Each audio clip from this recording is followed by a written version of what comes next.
Friend, एक बार फिर से आपका स्वागत है। फ्रेंड्स, आजकल दो टॉपिक मेन बैंकर्स के लिए है। एक तो बैंक्स प्राइवेटाइजेशन, दूसरा रिटायरीज के लिए पेंशन रिवीजन अथवा अपडेशन। और ये दो टॉपिक्स आजकल हॉट केक साबित हो रहे हैं, कारण कि बैंकर्स का वरीनेस है, बैंकर इसके बारे में चिंतित हैं। ये तो वित्त मंत्री ने कह दिया कि दो बैंकों का प्राइवेटाइजेशन होगा, एक इंश्योरेंस कंपनी का प्राइवेटाइजेशन होगा, और बैंकर्स ने इसे एक तरह से आप समझ लीजिए एक्सेप्ट भी कर लिया है। कारण कि क्योंकि बैंकर्स के पास कोई ऑप्शन नहीं है, उनका यूनियन उनका साथ नहीं दे रही है, उनके ट्रेड यूनियन उनको सपोर्ट नहीं कर रहे हैं। फिर भी और ये उत्सुकता बनी हुई है कि वो कौन दो बैंक हैं, और अभी ऑफिशियल कम्युनिकेशन सरकार की तरफ से कोई नहीं आ रहा है। इसी संबंध में नीति आयोग से एक आरटीआई एप्लीकेशन के जरिए पूछा गया था कि वो कौन दो बैंक हैं जो प्राइवेटाइजेशन होने वाले हैं। इसमें 22 जुलाई का ये आरटीआई का रिप्लाई आया है। क्वेश्चन था, is NITI Aayog recommended some banks for the deinvestment or privatization to Government of India? If yes, which are they? Reply में नीति आयोग ने जवाब दिया, the budget announcement for financial year 21-22 made by the Honorable Finance Minister proposes to take up two public sector banks for a privatization. Accordingly, two PSBs have been recommended by Niti Aayog for the privatization. Second part में जवाब है, information of the documents sought on name of bank include commercial confidence which would harm the competitive position of the parties concerned and thus exempted from the disclosure of information under section 81D of RDI Act 2005। Friends, इसमें साफ साफ नीति आयोग ने कहा कि दो बैंकों का नाम रिकमेंडेशन हुआ है, लेकिन कौन दो हैं उनका नाम डिस्क्लोज नहीं किया जा सकता है। फ्रेंड्स, ये दो बातें मुख्य हैं। पहली बात कि तो सुनिश्चित है कि प्राइवेटाइजेशन होने के लिए गवर्नमेंट ने कमर कस ली है।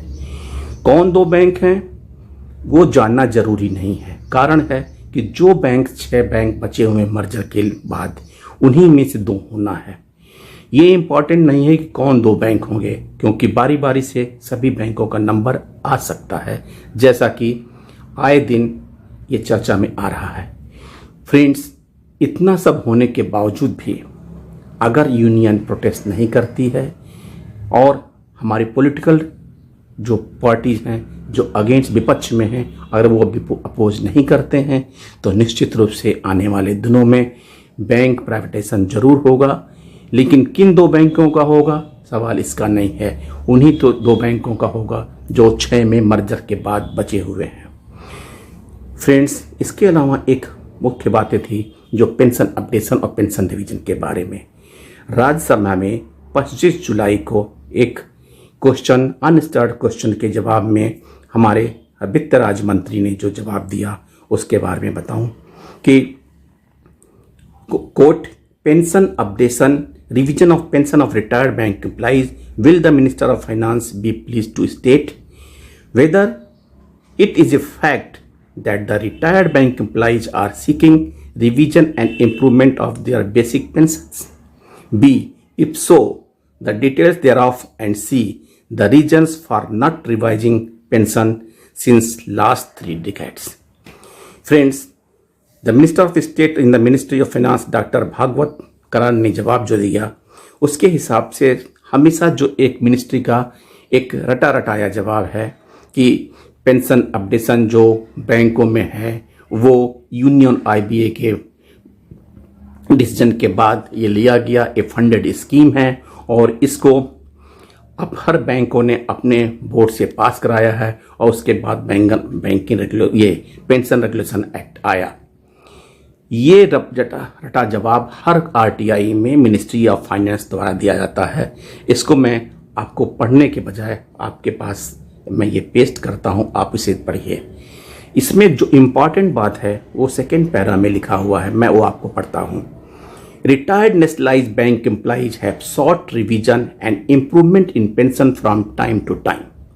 In view of above pension being a funded scheme introduced on the basis of consensus arrived at between employees unions, association and IBA. Requests for revision and improvement in pension are considered by the government after taking into account the views or any proposal or recommendation of IBA in this regard. Earlier this year, IBA has recommended that family pension be improved to 30% for all employees without any cap, and the said recommendation is under consideration of the government. यानी कि यदि IBA किसी प्रकार का proposal recommend करके government को भेजती है तो गवर्नमेंट इसको कंसीडर करने पे विचार कर सकती है, इसको कंसीडर कर सकती है। ये अब इस तारतम्य में बताऊं कि 20/7 को ये क्वेश्चन पूछा गया था और जवाब डिप्टी फाइनेंस मिनिस्टर ने दिया।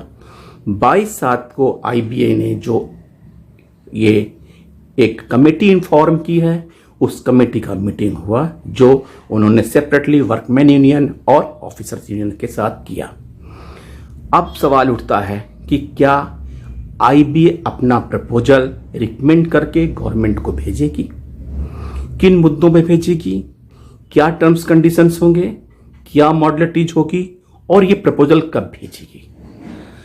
लेकिन राज्य वित्त मंत्री के जवाब से यह प्रकट होता है कि गवर्नमेंट इस पे विचार कर सकती है यदि IBA का प्रपोजल आए। IBA का प्रपोजल कब आएगा? जब तक गवर्नमेंट कोई ग्रीन सिग्नल नहीं देगी, क्योंकि IBA is the voice of the government, nothing nor the any bankers. अब अगर IBA गवर्नमेंट के कहने के बाद प्रपोजल भेजती है और वो प्रपोजल बैंकर्स को सूट करता है तो हो सकता है गवर्नमेंट इसको कंसीडर कर ले। लेकिन कब, ये अभी आने वाला कुछ दिनों के बाद ही पता चलेगा। रह गया फैमिली पेंशन का, तो IBA ने इसका रिकमेंडेशन 25 जनवरी को ही भेज दिया है, जो अभी तक पेंडिंग है। और ये निश्चित हो गया कि अभी रिसेंटली जो राज्य वित्त मंत्री ने जवाब दिया है, इसके मतलब अभी वो पेंडिंग है, अभी उसका कोई अप्रूवल गवर्नमेंट के स्तर से नहीं हुआ है।